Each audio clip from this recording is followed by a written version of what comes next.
Human reproduction.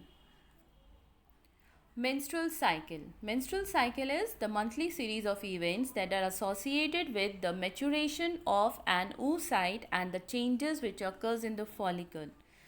The average time duration of menstrual cycle is 28 days. It is a 28 days cycle.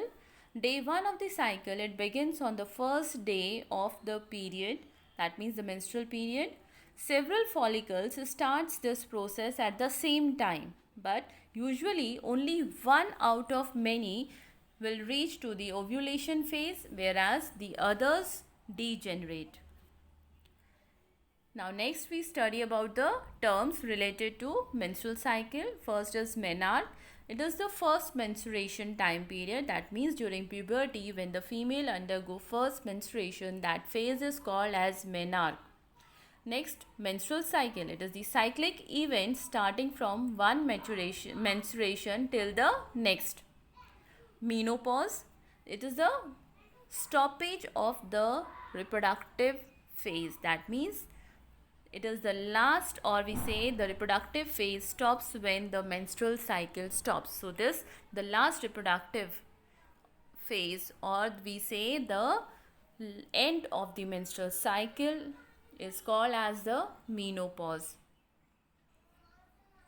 Menstrual cycle, it consists of 4 phases. The first one is the menstrual phase. It starts from day 1 to day 5, where the flow of blood is occurring due to the breakdown of the endometrium lining of the uterus, because the uterus lining, endometrium, it starts collecting the blood for implantation, and when implantation is not done, during that time it breaks, and degeneration of the endometrium lining results in bleeding or the menstrual flow, and that phase or the release of blood occurs from day 1 till day 5, and that cycle is called as menstrual phase.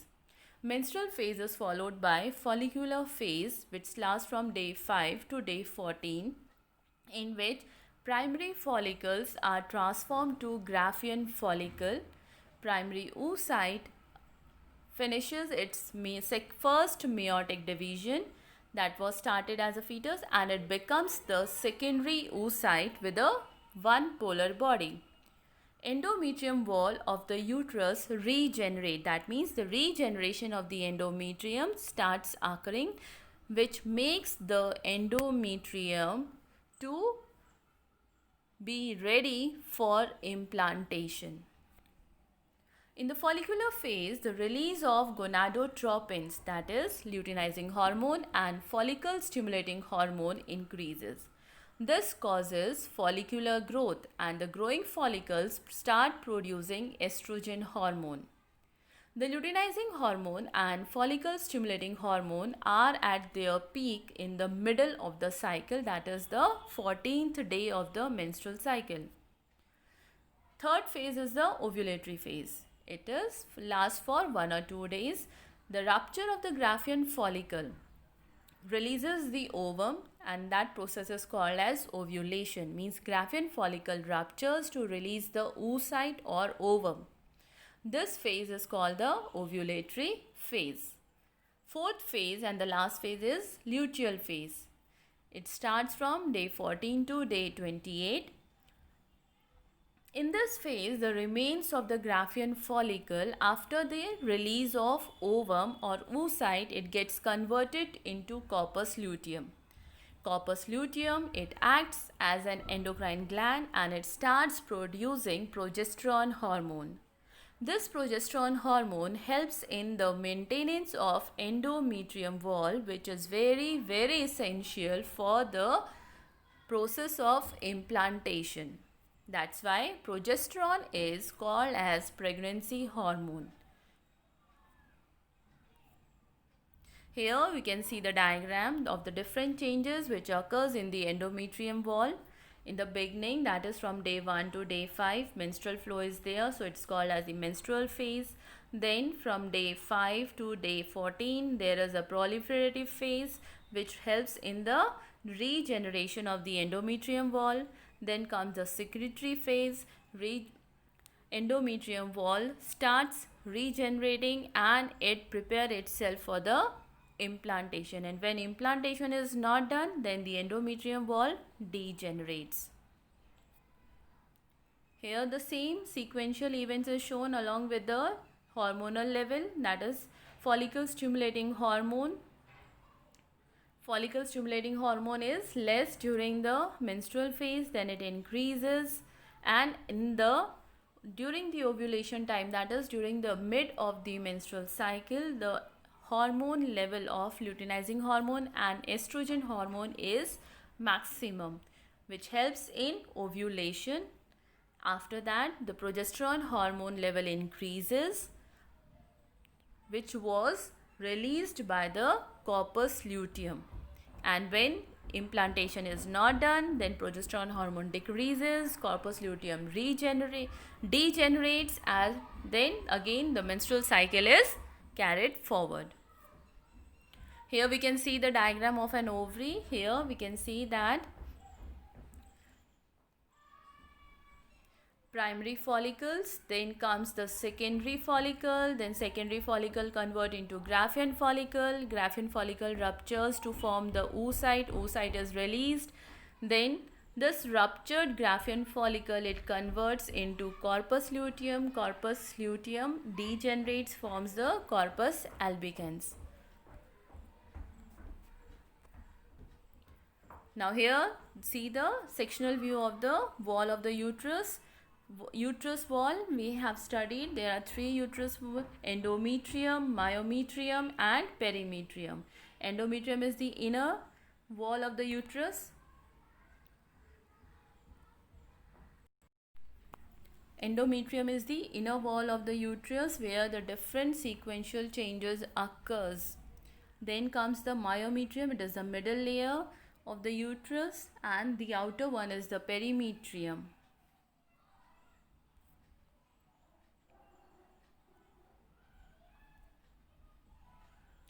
Now here we can say the control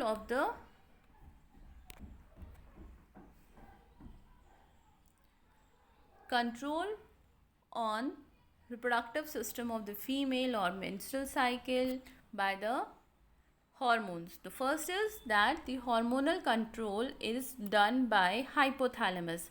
Hypothalamus releases gonadotropin releasing hormones which acts on anterior pituitary. Anterior pituitary releases follicle stimulating hormone and luteinizing hormone. Follicle stimulating hormone and luteinizing hormone level increases in the center, that means in the mid of the ovulatory phase, we can say in the mid of the menstrual phase, which is maximum and is responsible for ovulation. During the ovarian cycle, the growing follicle starts maturing and forms the Graafian follicle. Graafian follicle ruptures, increases or releases the ovum, then corpus luteum is formed, and then corpus luteum degenerates. Follicular phases release in estradiol secreted by growing the follicles in increased amount. Then ovarian hormones concentration is increased in the blood, which results in menstruation, because here the progesterone hormone level is decreased.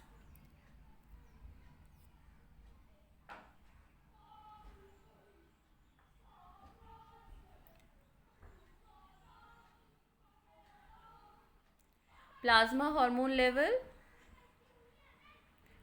Luteinizing hormone level is more than the follicle stimulating hormone level. Then estrogen is more in the proliferative phase and progesterone is more in the secretory phase. So fertilization and implantation. Fertilization occurs at the ampullary isthmic junction of the fallopian tube, that is a connection of the ampulla and isthmus of the fallopian tube, and the process of fusion of sperm and ovum is known as fertilization. During fertilization, the sperm induces changes in the zona pellucida and it blocks the entry of other sperms. This ensures that only one sperm fertilizes an ovum. acrosome help the sperm to enter the cytoplasm of the ovum. That means acrosome is located on the head of the sperm, and when the sperm comes in contact with the ovum, this acrosome, it lyses the wall of the ovum and allow the entry of sperm into the ovum. This is the diagram of the sperm at the head region. Head region consists of acrosome, which contain digestive enzymes. Then the nucleus is there. Nucleus contain half of the chromosome. That means the sperm is haploid, so it contains 23 chromosomes. Then comes the middle piece. In middle piece contains the mitochondria, which provide energy to the sperm so that it can move from male body and enter into the female body and facilitate fertilization. And it contains the tail part, which tail region, it is made up of flagellum, and it causes the sperm to swim. Here you can see the diagram of the ovum, which is surrounded by many sperms. So many sperms surrounds or comes in contact with the ovum, but only one sperm is able to fuse with the ovum. That means only one sperm can undergo fertilization with the ovum.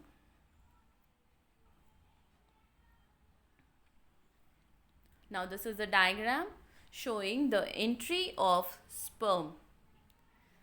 During insemination or during coitus, the sperm enters through the vagina and then it enters into the uterus. From uterus, the sperms passes through the uterus and then it enters into the fallopian tube where it fuses with the egg.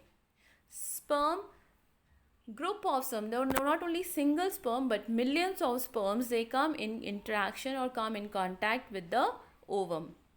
And only one ovum is able to fuse with only one sperm is able to fuse with the ovum. So here when the sperm fuses with the ovum, during that time the acrosome of the sperm head lies the wall of the ovum and allow the entry of the sperm into the ovum. When the sperm enters into the ovum, then the new membrane it forms to prevent the entry of sperm. This occurs due to the change in the zona pellucida of the ovum. As a result, finally fertilization takes place. The completion of the second meiotic division of the secondary oocyte occurs after fertilization. The formation of haploid ovum and a secondary polar body occurs. Haploid sperm nucleus fuses with the haploid nucleus of the ovum to form the diploid zygote. Here you can see the diagram of the ovum. See the first polar body and this is the secondary oocyte. So what will happen when the sperm enters into the ovum, then second meiotic division occurs and second meiotic spindle, here it is shown clearly, zona pellucida layer is there, changes takes place in zona pellucida layer. This is the cell membrane of the ovum and the outer cells consist of corona radiata. This is the nucleus containing chromosomes, acrosome containing the enzymes. These are lysing the wall of the ovum. The zygote undergoes a series of mitotic cell division which is called as cleavage. When zygote is formed due to the fusion of sperm and ovum, then that zygote is unicellular and diploid. So this zygote has to be multicellular. In order to convert itself from unicellular to multicellular, it undergoes a series of mitotic cell division and this mitotic cell division is called as cleavage. The stages of development are, that is, fertilized ovum. First it divides into and it forms 2-cell stage, then it forms 4-cell stage, then it forms 8-cell stage, then comes the morula, then blastula and last gastrula. Here we can see that this is the first, that is zygote. Second is all here. First fusion of sperm and ovum takes place. That means both the haploid gametes, they are fusing to form the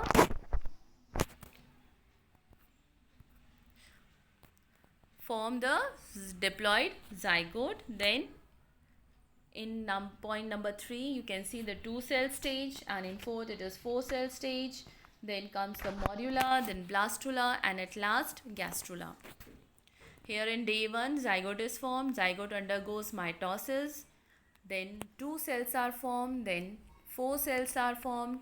Then morula is formed on the 3rd day. Then on 5th day, blastocyst or blastula is formed. This complete structure is called as blastocyst, which consists of the outer layer called as trophoblast, inner fluid cavity, and a cellular mass called as inner cellular mass.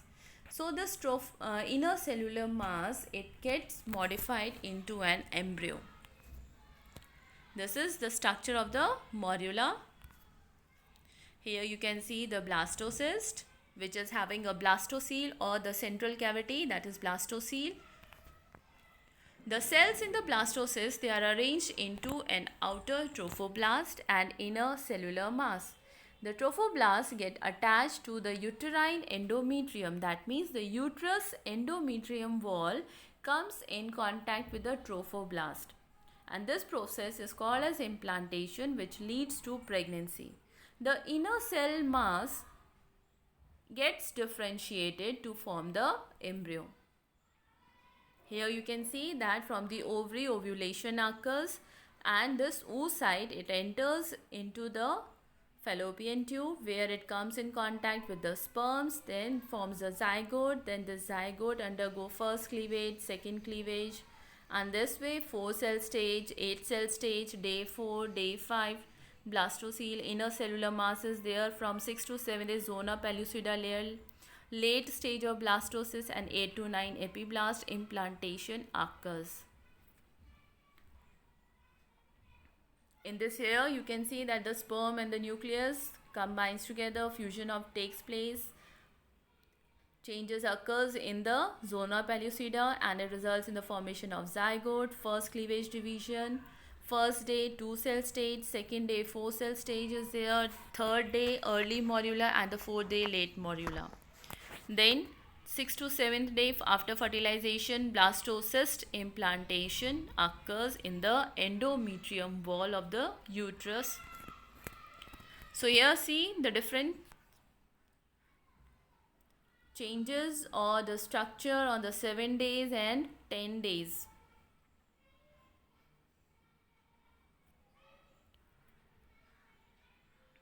This is the uterine wall.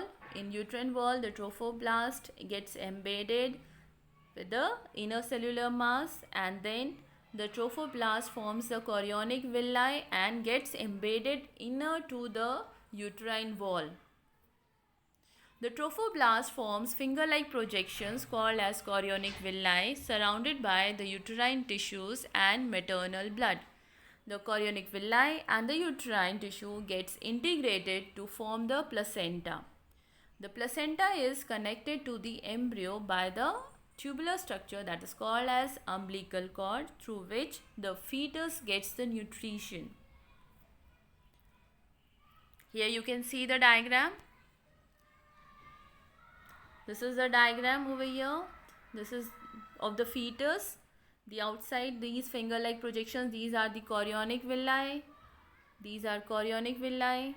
This is a connecting stalk. This is the tail end of the fetus. The outer membrane, outer covering, skin. Then amnion layer, it containing the amniotic fluid. Then internal development occurs. This is from the yolk sac. Then the heart chorion, which results in formation of heart. And this is the digestive tract, forms the digestive system. And here is the brain of the fetus. So in this way, development occurs, and these all organs get developed and makes the fetus into a completely or fully developed individual. Here you can see that umbilical cord is here connected to the placenta. This thick structure is the placenta, This is the placenta through which umbilical cord is connected, and this umbilical cord is connected to the fetus. It provides nutrition, exchange of gases, medicines, hormones, whatever is required by the fetus, it gets from the placenta through umbilical cord by blood. This amniotic membrane is there containing the amniotic fluid. Functions of placenta: supply of oxygen and removal of carbon dioxide. That means exchange of gases takes place through placenta. Transport of nutrients to the embryo also takes place through placenta. That means it is providing blood to blood connection of maternal or mother to the fetus. Excretion of waste products by the embryo. That means whatever the waste is generated in the embryo body or the fetus body is transferred to the mother body. And hormones production, that means placenta produces hormones, HCG, that is human chorionic gonadotropin, human placental lactogen, estrogen, progesterone and relaxin hormone during the later stages of pregnancy. Here you can see that this is the chorion layer in between the embryo, or we say the fetus, having the amnion layer containing amniotic fluid. Then this is connected to the umbilical cord, and this is the blood, embryo or the fetal blood, which is supplied to the mother, means in connection with the mother.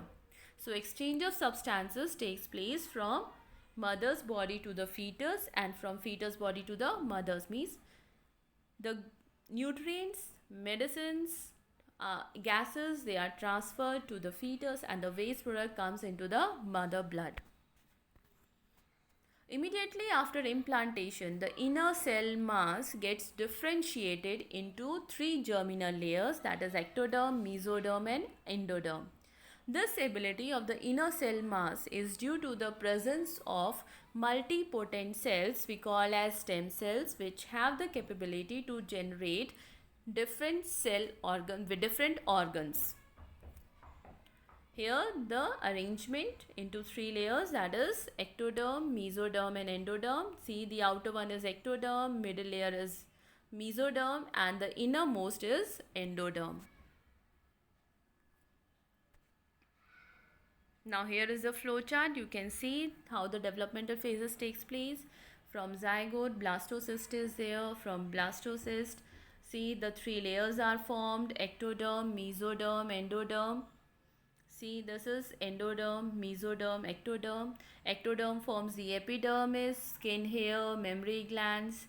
Epidermal placoids and form the lens of the inner ear, lens of the eyes and inner ear, then neural tubes, brain and spinal cord, then PNS, peripheral nervous system.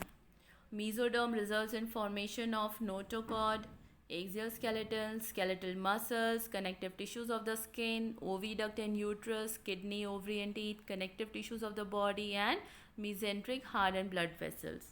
And endoderm, it results in formation of the inner visceral organs like liver, pancreas, digestive tubes and all.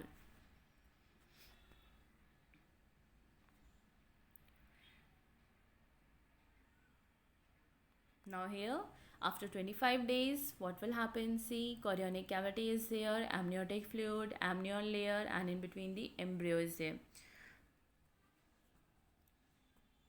And 45 days, placenta is more thick, amniotic cavity is reduced due to the development of the fetus, umbilical cord containing arteries and veins.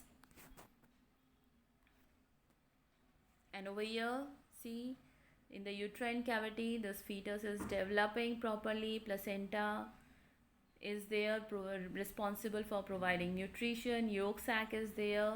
Amniotic cavity is there in the uterine cavity.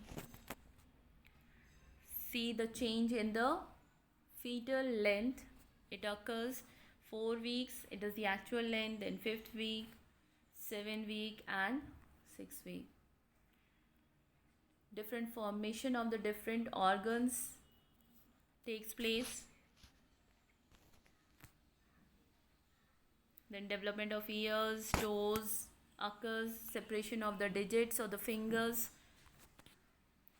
So human pregnancy has the duration of 9 months, and that time period is called as gestation period. That means the time duration which is required for the completion of the embryo into the fully developed fetus till it is released out of the mother's body. That time period is called as gestation period. At the end of this period, vigorous uterine contractions leads to the delivery of the fetus. Means the uterus wall, that is the myometrium of the uterus wall, starts contracting. This happens when the fetus development has completed. Then the ovary, from the fetus, the message is transferred through the placenta or the umbilical cord and reaches to the ovary. Okay, and then the hormone is released which starts contracting the myometrium wall of the uterus. When the myometrium wall of the uterus starts contracting, then the contraction leads to the delivery of the fetus, and this process is called as parturition. Parturition is started by the signal from the developed fetus and the placenta, and this is called as fetal ejection reflex.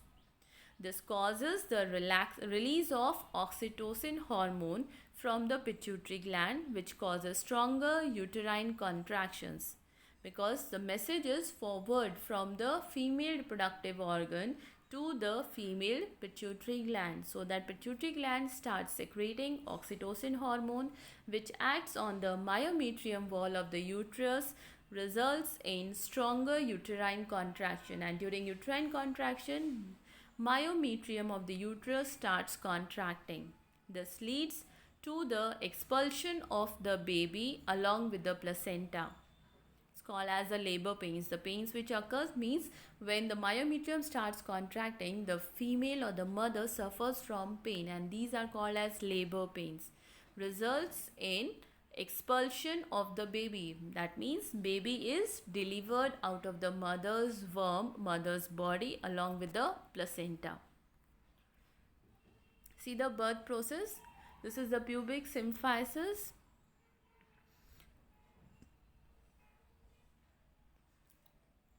Here is the placenta. The baby is delivered out of the mother's womb through the cervix, then vagina, and then out of the mother's body. When the baby is delivered, the first process is that the amniotic sac is ruptured, release of the amniotic fluid. Then the baby head is released out. Baby is delivered. Now the placenta is released. During pregnancy, the mammary glands undergo differentiation and milk is produced during the end of the pregnancy. The milk produced during the first few days of lactation is known as colostrum. It contains several antibodies that aid the newborn to develop immunity.